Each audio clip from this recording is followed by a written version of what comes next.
It's really interesting. I now understand the whole Hi everybody!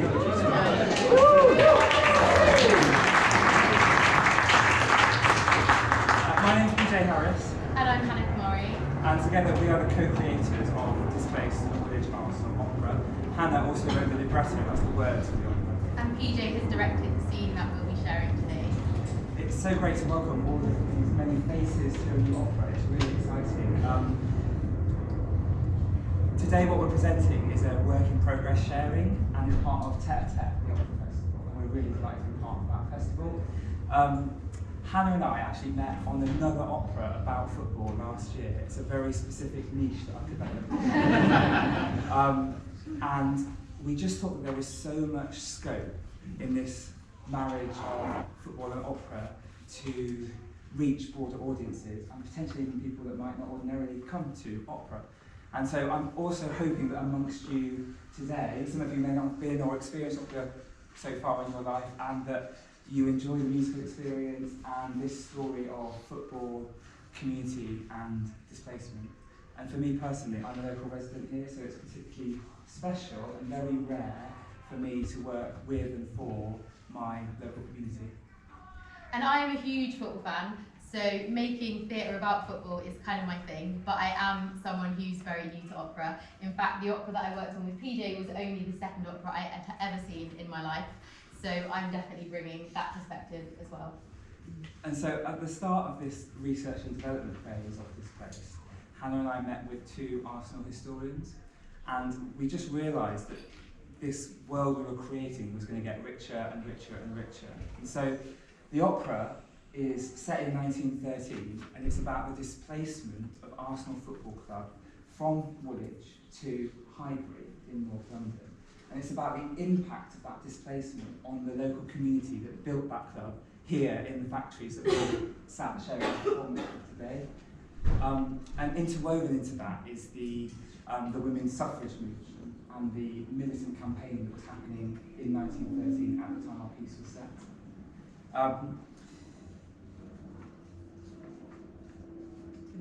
We're going to talk a bit about the characters, the key characters in the opera.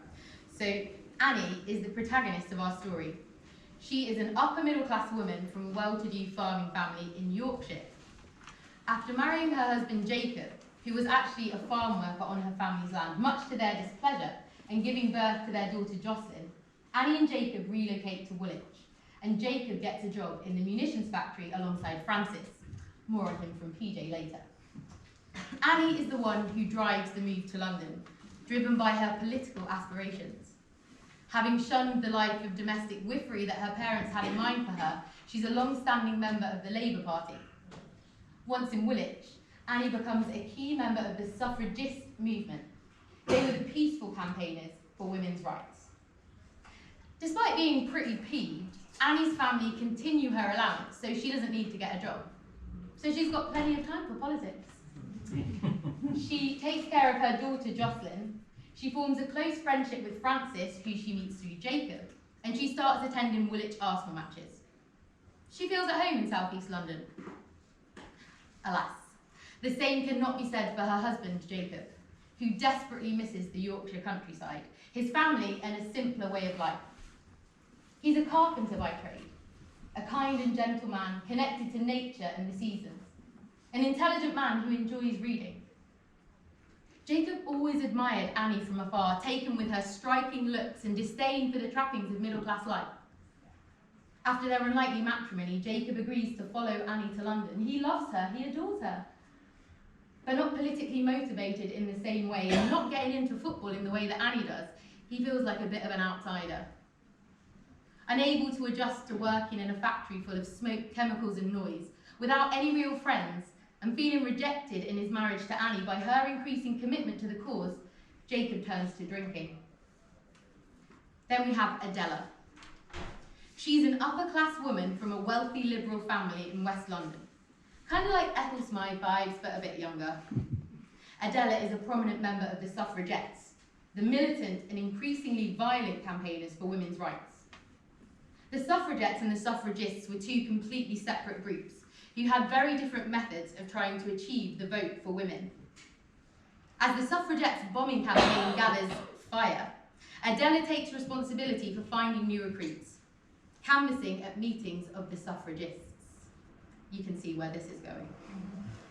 Adela approaches Annie after a meeting, who rejects her advances, obviously, but Adela picks up on a flicker of uncertainty, which is enough to motivate her to begin watching Annie and to dig deeper into her life. Adela discovers that Annie has a connection to the munitions factory through her friendship with Francis, which could make her a valuable asset to their campaign. The next character is Francis. Francis is a munitions factory worker, and he is Woolwich, born and bred. His father was one of the founding members of the club, and he is a leader of the Woolwich Supporters Trust.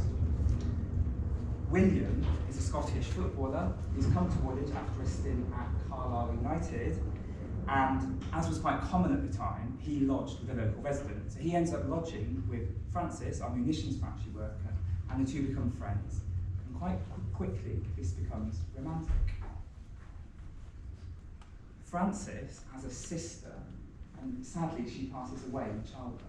So William and Francis decide to take in her child as their own and raise him as a family, albeit not openly.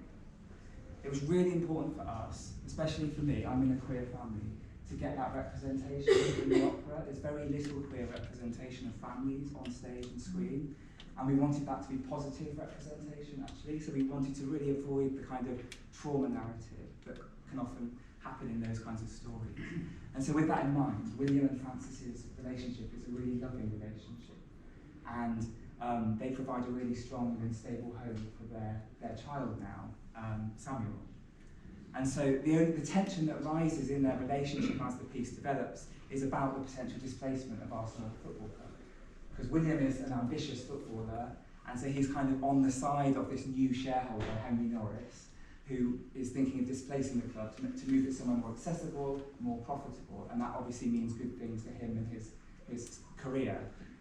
Francis, however, Woolwich born and bred, is strongly opposed to that move, so that brings tension in their relationship. Our final character that I want to introduce you to is Sam. She's our Parkin landlady. Just wait for that plane. So if the local residents around here, you might know that the Manor Stadium, which is the stadium where Arsenal played at, the last stadium that they played at in this area, is if you head out of Woolwich towards Plumstead, where the bus garage is, just beyond that, where the new Lombard Square development, that is the site of the Manor Stadium. And just a stone's throw away, near Plumstead Station, was the Lord Derby pub. It's now an Ecclesias restaurant, but it was the Lord Derby pub. And that's the pub that we're imagining was Sells pub. And this was like the most popular pre and post match hangout. And one of the things we found in our research, which we just thought was pretty incredible, was that on away games, this pub would be packed to the rafters, and there would be at least 500 people outside the pub, and the scores would come through by telegram. It was like pre-Sky Sports. Imagine that. So that's all our characters got. So Sal, I should say, Sal is obviously, she's a pillar of the community, and she is naturally quite concerned about the potential displacement of the club and what it will mean for her pub and her livelihood. I'm now going to leave you with Hannah, who's going to talk through the story of the opera. After I have a drink of water.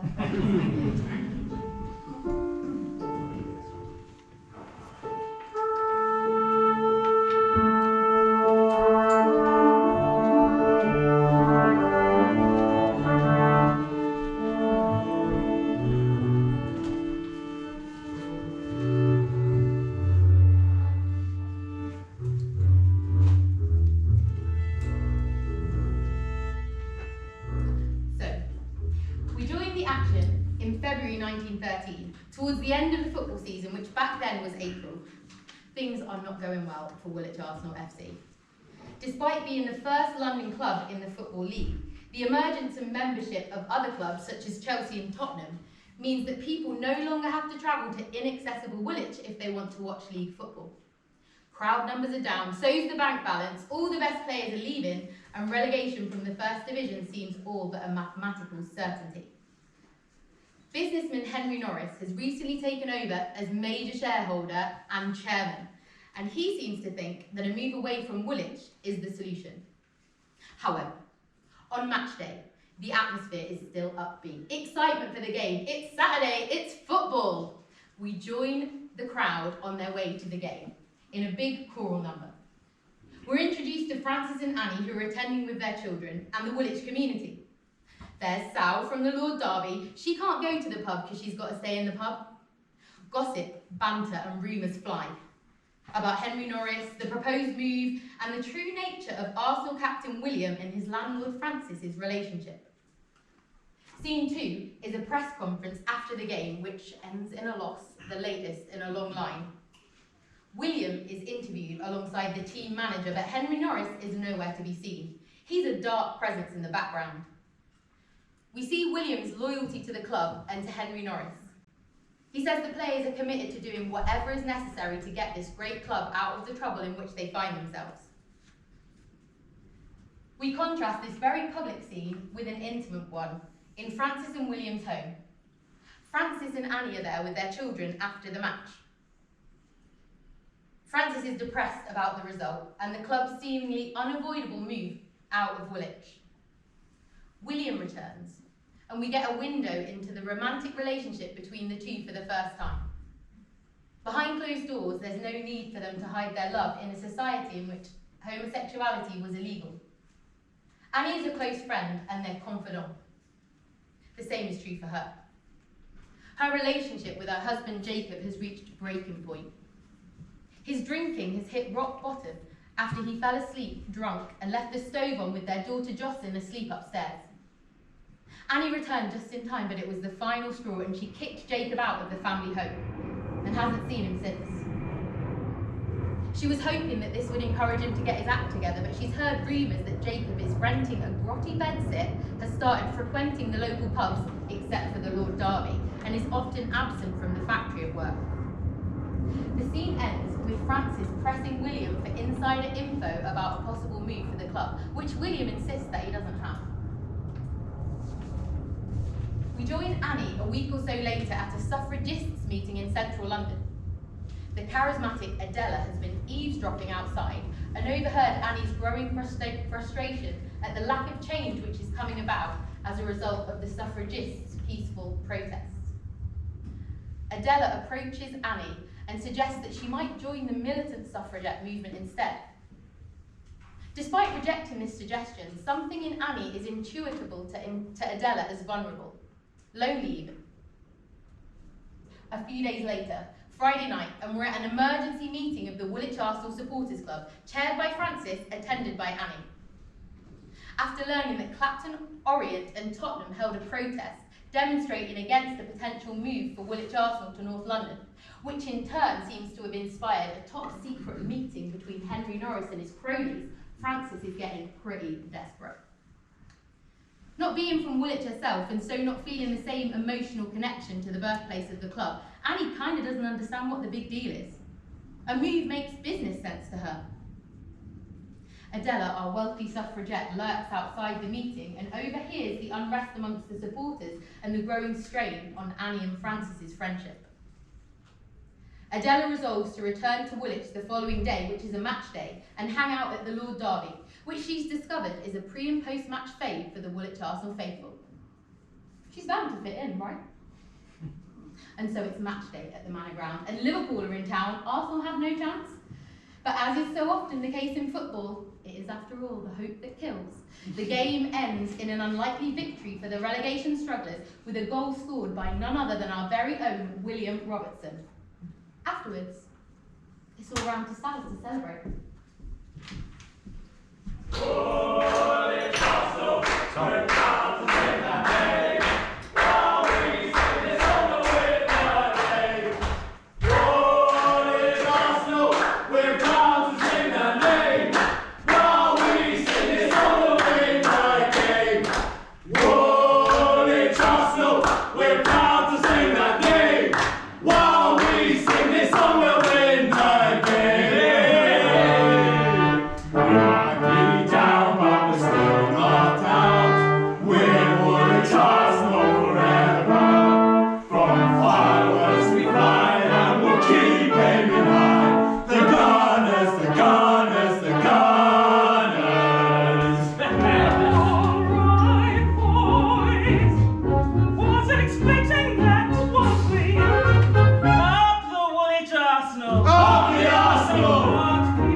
Played well, didn't he?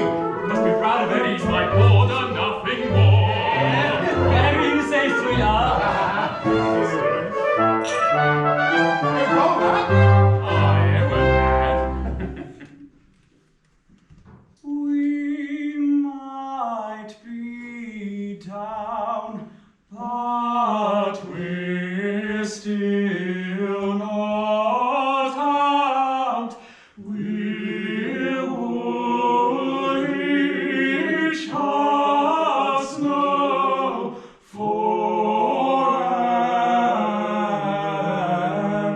forever.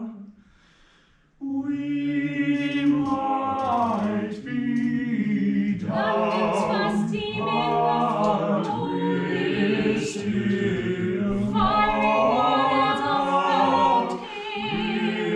We'll Woolwich us now forever.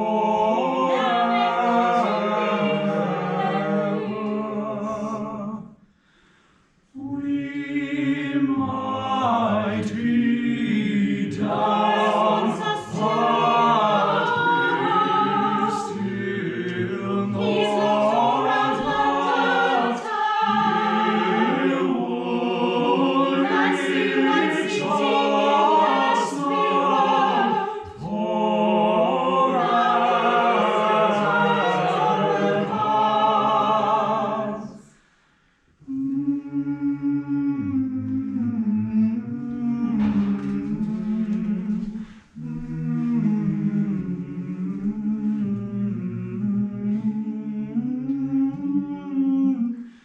Spurs and Orient don't want us there. They held a protest yesterday. Do you think we want to leave our home? Crowds are dropping. Form is falling. Our best players are moving on. We are Woolwich Arsenal. We belong in Woolwich. We are Woolwich through and through. Chelsea and Tottenham are nothing on us. The Gunners, the Gunners, the Gunners. Good result, eh, Francis? Unexpected. It was indeed. We'll stay up yet. We'll stay put. Well, if it ain't Woolwich's own Emily and Pankhurst. Piece of bits. Let me get you a drink for the Arsenal. I'll get my own, thank you. Hey, Annie, ain't that your fella over there? Who's she? Woolwich Arsenal, Woolwich Arsenal. We are London's number one. We are Woolwich Arsenal, Woolwich Arsenal. We are London's number one. Are you okay? I'm fine. It's Jerry's.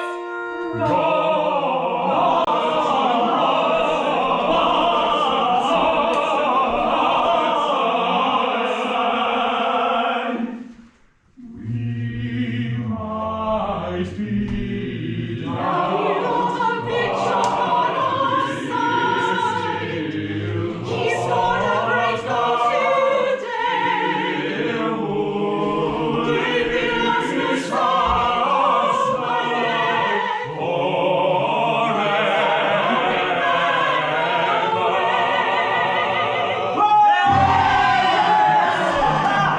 Careful!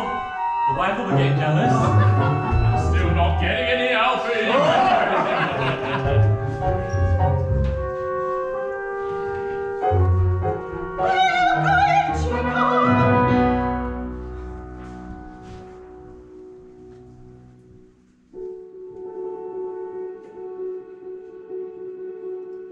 Annie, What do you want, Jacob? What are you doing here? I needed to see you. Who's she? I need to see Jocelyn. Who's she? She's no one. Where's Jocelyn? Children don't belong in pubs. Our daughter is better off without you. You don't mean that. It's over. I need money. Your allowance? Stopped. My family wants me to move back to Leeds.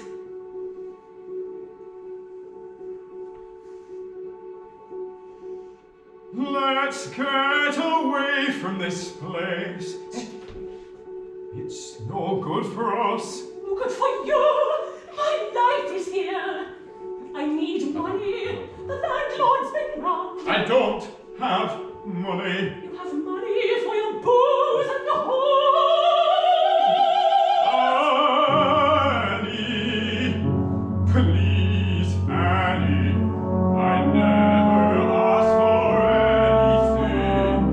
Followed you here to opposite sides of the fence, hoping to make this world a better place.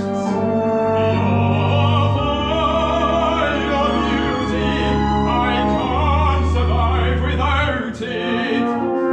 Here in smog, in dirt and stony streets, I need clean air and green, and the earth beneath my feet. Please, Annie. In your circumstances, Jacob, don't blame me.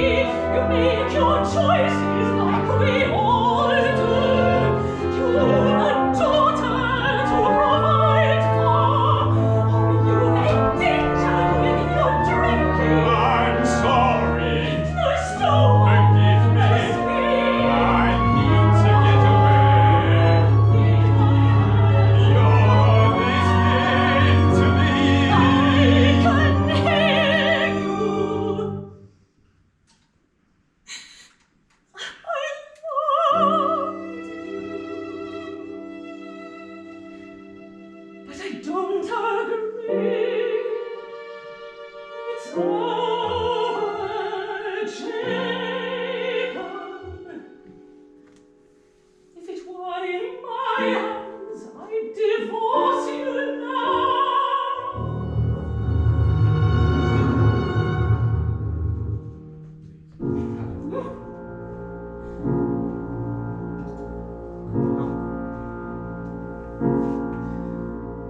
We're united in the eyes of God.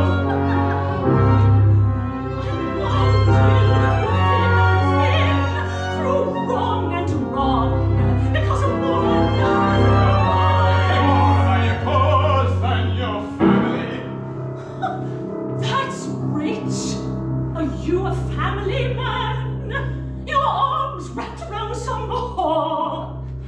Go back to the factory or go back to Leeds. I see I'm on my own. I don't need you. Listen, you lot! What is it, Sal? Something come through. Has it been decided? Battersea? Morris, who stood in at the corner rooms last night, stayed up till the morning hours drinking whiskey, smoking cigars.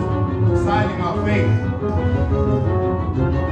My hands, a waitress there, she sent this telegram. What does it say? Tell us, sir. We're moving. It's happening. This will hit the back page tomorrow.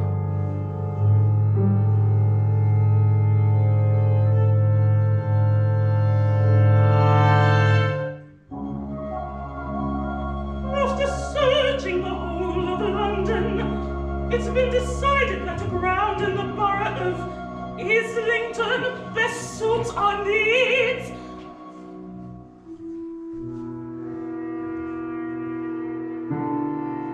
Islington? I knew it. North London. North of the river.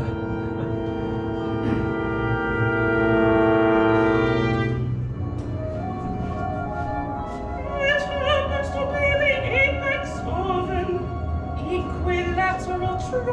angle. Tottenham being at one point. Yea, Tottenham. Clapton at the other, and the new ground at the apex.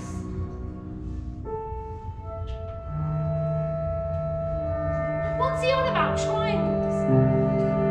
This is football, not geometry.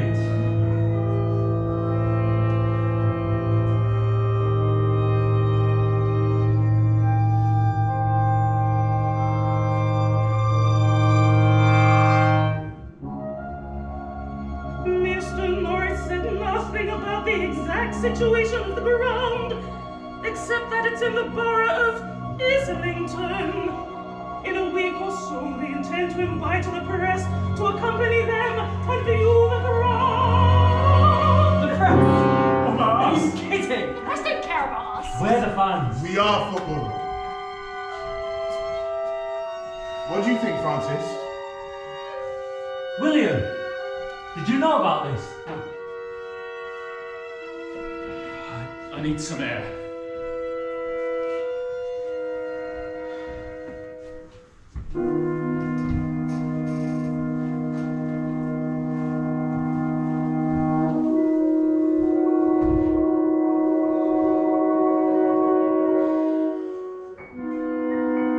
You knew, didn't you? You should have told me. I didn't know how. You knew it was on the cards. North of the river. I'm not leaving Woolwich. What are we going to do? I don't know. What are you going to do, William? I don't know, Francis. I don't know. The club belongs in Woolwich. I know, but look at the way things are. My father made this club. So the better club. We won today. We'll get out of it. Oh, you know that's not true. A change is what we need. It's my job, Francis. What about our son? I don't know. Don't make me choose. You have to choose.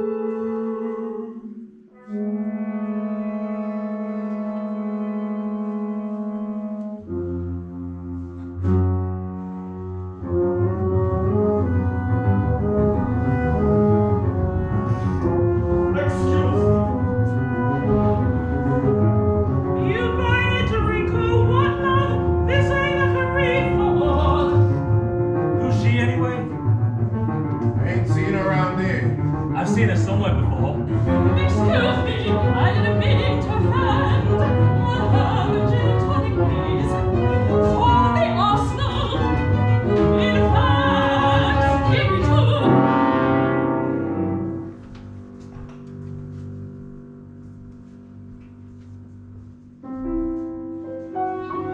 Let's have a drink, Annie. How do you know my name? We've met before. You don't remember. At the meeting. What are you doing here? Are you following me? I thought you might need a friend. I'm fine. You look like you might need a friend. I'm fine. I couldn't help but overhear. My husband is not easy being a woman. You come to say that again.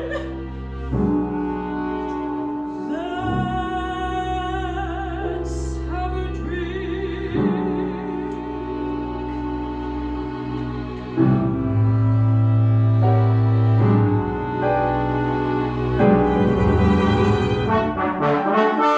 Might be wrong, but we're still not out.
well and truly seduced by Adela and is committed to the suffragette cause. She's given her first mission. Secure the keys to the munitions factory and don't ask any questions. Annie has a gut feeling that something really isn't right, but she can't disappoint her new friend, so she asks Francis for the keys, under the guise of needing to access Jacob's locker, who's on the verge of losing his job. After this, we get an existential aria from Annie, where she questions how she's ended up so far away from where she thought she'd be. I think we've all been there. With the move to North London confirmed, the next scene sees us back in the Francis William family home, getting a closer look at the increasing tension between the couple, as William tries to defend Henry Norris's future vision for the club, which falls on deaf ears. While in Woolwich, the family can live under the cover of landlord and lodger. But what will happen if they have to move to Highbury so William can be closer to work? Two single men buying a house together in 1913? I don't think so. Meanwhile, back in Annie's world, her new best friend Adela insists that she come round for afternoon tea on Saturday, which just happens to be the last day of the football season. And she's equally insistent that Annie's daughter Jocelyn tags along. Still feeling the strain in her friendship with Francis, estranged from her family and now a single mother on top, Annie really can't afford to lose anyone else, so she begrudgingly agrees. The day of the match arrives, however, and Jocelyn begs her mum to let her go to football with her friend Samuel and his dad, Francis. Annie relents and makes the trip to West London alone. Seeing Annie standing alone on the doorstep of her lavish townhouse, the colour drains from Adela's face. Where is Annie's daughter? When Annie confesses she let her go to football instead, Adela is left with no choice but to come clean. The gunpowder that Annie was complicit in stealing from the munitions factory has been used to make a bomb which now sits at the Manor Ground Stadium, ready to go off at Arsenal's last match of the season. The very match which Annie's daughter is on her way to attend. The final scene. We see Annie desperately dashing back to Woolwich to try and stop the bomb from going off or to get everyone out of the stadium before it does. But will she make it in time?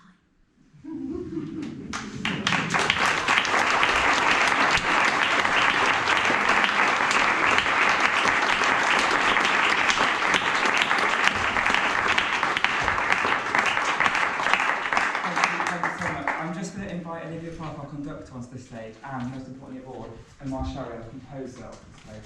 And we're going to start by hearing from Omar about some of the music. I'm going to sit down. Sure. Thank you so much to the players of English National Opera and to Olivia. It's just incredible, and of course the cast, absolutely overwhelming.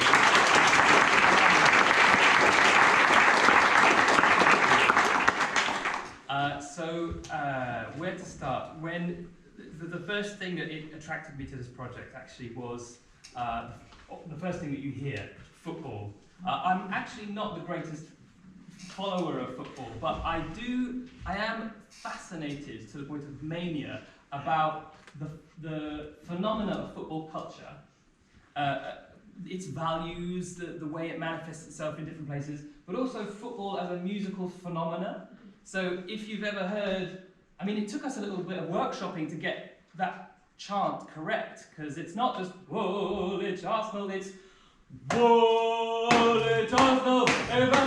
You've got to really work that musically, and I am fascinated by the fact that that musical football culture is consistent. It's always that much out of tune. It's not random. It's like people learn it that way. So I'm fascinated by this musical culture of football. And so this is just a beginning taste of that exploration. And I will talk a little bit more about the musical styles that I have played with this. But I just want to read a little quotation that explains, I think, probably more adequately than any of the rest of the words that will come out of my mouth next. My approach to my perception of what has happened here in this process. This is a phrase that has meant a lot to me from a personal teacher of mine. Life is painful. It has thorns like the stem of a rose. Culture and art are the roses that bloom on the stem. The flower is yourself, your humanity. Art is the liberation of the humanity inside yourself. So, as I say, that a lot of the music, a lot of the art, a lot of the story, a lot of the experiences from every single member of the cast and musicians and everyone has manifested itself very fully in this project. And I think the concept that PJ and Hannah, when they pitched it to me, it just screamed sincerity, authenticity, something you'd be silly not to take on, Omar. So I took it on. Another little thing I want to again highlight, it's a passionate belief of mine. Contemporary opera, I believe, correct me if I'm wrong, lives and dies by the strength of its libretto, the drama. If it's not a strong drama, it can be very nice, but it's never going to get far. Hannah and PJ, you've created the most compelling, believable drama. I struggle to believe that it's not real. The psychological profiles behind every character, it's just so clear. It's very rare for me as a composer to work with a drama that's so well constructed, to the point where it's like, oh, it's obvious that people would behave in that way, of course, but also very surprising. Every time it's surprising. So musically, just a couple of things, because this is me geeking out. You've heard the football chant, and the work that we did to get it just out of tune enough, just out of tempo enough. I'm fascinated by that, and it's something I really want to explore more. The idea of chant in itself, I explored a little bit more in what I call the football organum. Organum is a form of 16th century Catholic plain chant, because obviously the symbolism of football being a religion, I wanted to play with that, but also different traditions of men singing and people singing something.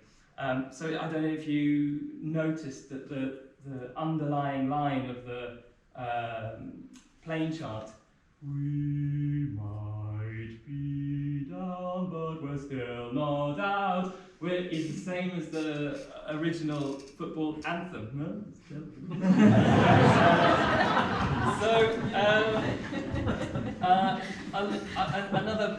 This is a bit of a summary perspective, but I think it's important. A lot of my approach to musical to composition is a kind of personal philosophy, again, / mania, child of multiple cultural origins, but always seeking to bridge different cultures and different values and different perspectives, sometimes when they seem contradictory. I love putting them together, juxtaposing them, bridging them, and playing with them and harmonizing them. This also works in, if you felt that the music was a little bit atonal, but also a little bit melodic, that was definitely on purpose. It's a technical process of mine that I play with serialist techniques, which is a very long word, but it's very atonal music that I then harmonize to make it a little bit more accessible if it needs to be. Because I believe very firmly in the drama and the dramatic effect that this kind of piece has on people. And I want it to be singable. And in the future we want to have community singers and performers involved, and they have to be able to engage with the music as well as the public. This is a piece that is going to be for everyone, not just opera aficionados. The last two things I'll say is that the workshop process of this project has been fascinating. If you take, for example, well, I'll explain one thing. I used to be a director like PJ, and I remember very clearly being in rehearsal spaces, working on something by Verdi or Mozart, and the director would be trying to get this idea to work. Can the princess sing this aria in this way, standing on a beach ball, balancing, holding an umbrella? And okay, the idea was good, but we could never really make it work, because the music is the music. You can't make a sad song happy, you can't make a happy song sad necessarily. So we were always stuck. Okay, well, the idea is good, but whatever, the music is music. This is the first process where the director can go to me, that final scene when they were singing, we might be down, it doesn't work. We need to change the music. And Olivia's consulting eye approach and advice and suggestions were absolutely pivotal in that. So, so very, very much thank you. It's improved the project, the piece a lot, and that's the value of a workshop process. So another example is a singer or the director says this vocal line needs to be end with a sense of doubt. So when I set baritone's vocal line really high, how can he sing doubtfully? He's going like this! So we pitched it down. So it really, really fits. It's a wonderful organic process of changing everything to make it work.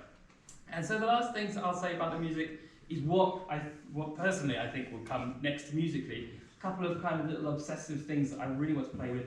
More extremes of beauty, drama, tension, release, more of this kind of nationalistic, anthemic stuff, but also more of the completely subversive, avant-garde things. So a lot of different styles of singing, different styles of speaking, whispering, shouting, chanting, just more of everything. So more extremes. The community aspect will fundamentally change the music. A big thing that I'm passionate about is co-composition. And I really believe that when people have a say in the music that they sing, it completely changes the way that they sing, and it completely changes the feeling that we get from that performance. Especially when working with a community whose voice we want to hear. We want to hear their voice channeled through the music, and I can't always speak for them. So I do envisage a process in the future where, through consultation with whoever gets involved in performance in this community, they can have a real influence on the music and how it sounds. And then, and we might talk about this again, probably there's been discussion about soundscapes and kind of sound installations preceding and surrounding the final envisaged performance. And it's a dream of mine to always like blur those lines, so the soundscape can kind of blur into the opera, and the opera can then blur back into the soundscape. So using, I don't know honestly how yet, but this is why research and development is important, possibly recordings or competing bands, brass bands in the corner, just playing random music at random intervals, kind of saturating the sonic space. So those are the kind of geeky things that I'm interested in about the music. Thank you very much.